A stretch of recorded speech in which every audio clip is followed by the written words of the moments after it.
A medicina no Egito Antigo estava inevitavelmente misturada com a magia. Na época, não havia uma linha clara que desmascarasse os limites entre a ciência e a religião. Com frequência, acreditava-se que as doenças haviam sido enviadas pelos deuses como uma espécie de castigo, ou que eram espíritos maus que estavam no corpo da pessoa e tinham de ser expulsos por meio de rituais, feitiços e amuletos. Mas tudo isso era conjugado com uma medicina bastante prática. Mas afinal de contas, como eram feitas as cirurgias no tempo do Egito Antigo?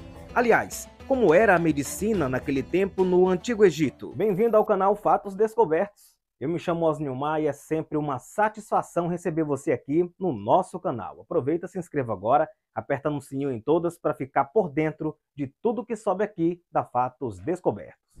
Donos de uma cultura grandiosa, os egípcios deixaram um legado importante e um conhecimento biológico e medicinal que é compartilhado até os dias de hoje. Exatamente.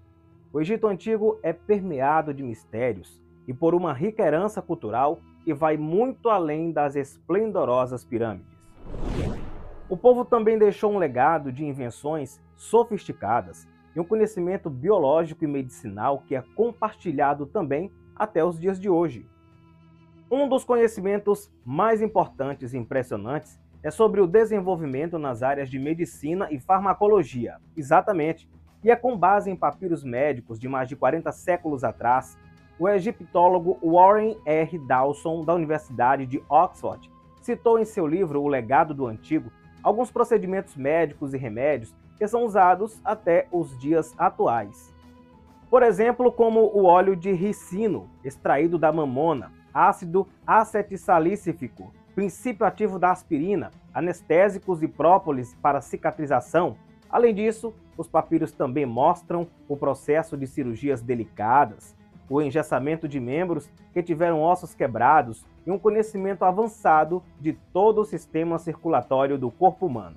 Agora, claro, um dos métodos mais utilizados pelos egípcios era o da mumificação, que consiste em uma série de processos químicos e físicos para a preservação dos corpos. Claro que esse procedimento resultaria na remoção cirúrgica de alguns órgãos internos, que muitas vezes eram tratados e recolocados em seus devidos lugares.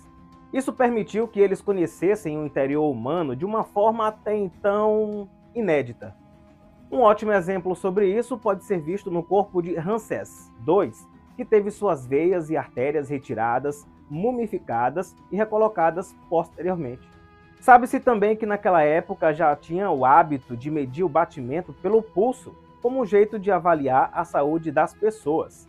O batimento cardíaco deve ser medido no pulso ou na garganta, dizia a escrita do papiro Ebers, datada em 1550 a.C.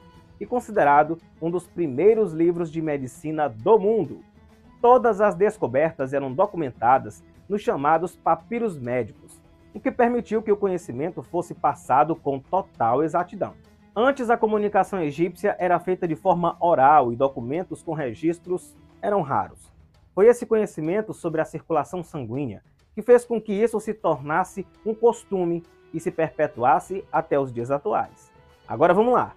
Os egípcios eles acreditavam que saíam veias do coração que o ligavam com os membros do corpo.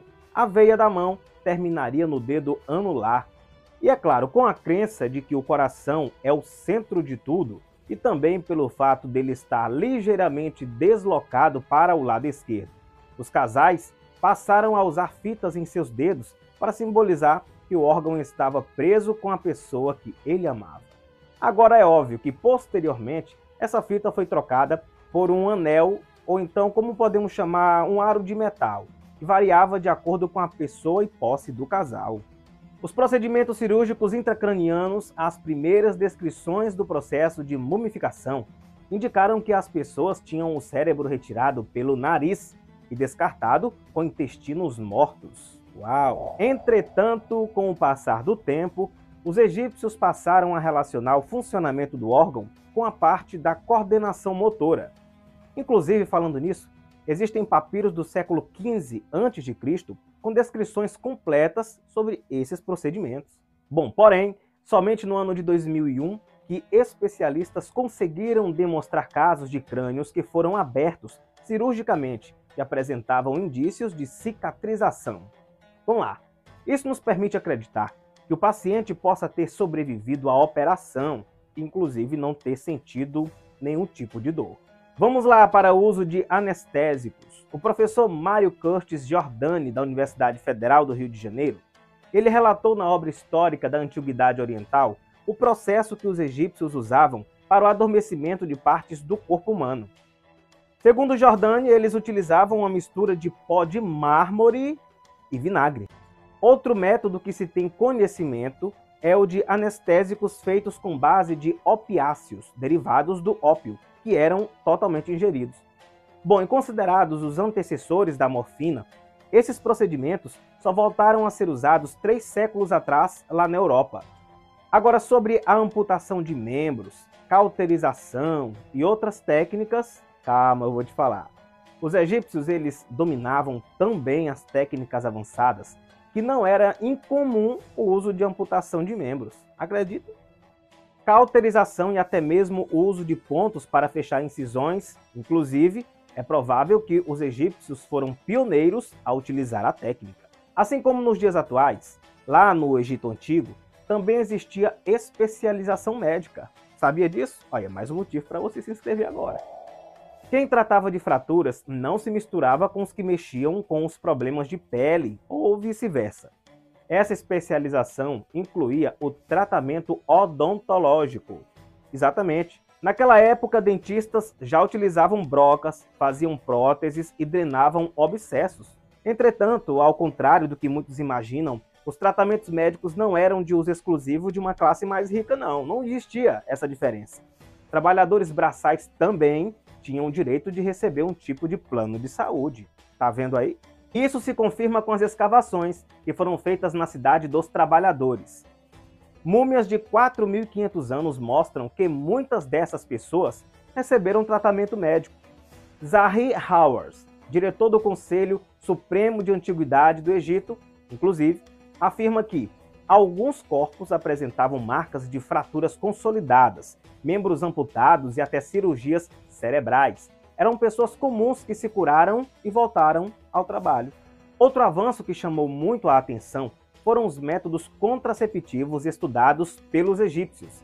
A maioria deles consistia no uso de emplastros espermicidas na vagina, cujo efeito tende a diminuir a mobilidade do espermatozoide. Já quando havia suspeita de gravidez, testes como urina eram feitos. Geralmente, a mulher urinava em um recipiente com uma quantidade variada de cevada. Exato, cevada. Caso houvesse uma germinação, estava constatada que a mulher estava grávida. Apesar do método ser contestado nos dias atuais, é notável essa associação entre a composição da urina e também a gravidez. E então, você sabia disso? Sabia que era assim que se fazia as cirurgias? E que assim era a medicina usada no Antigo Egito? Não? Então fique sabendo agora, né? Tá sabendo agora?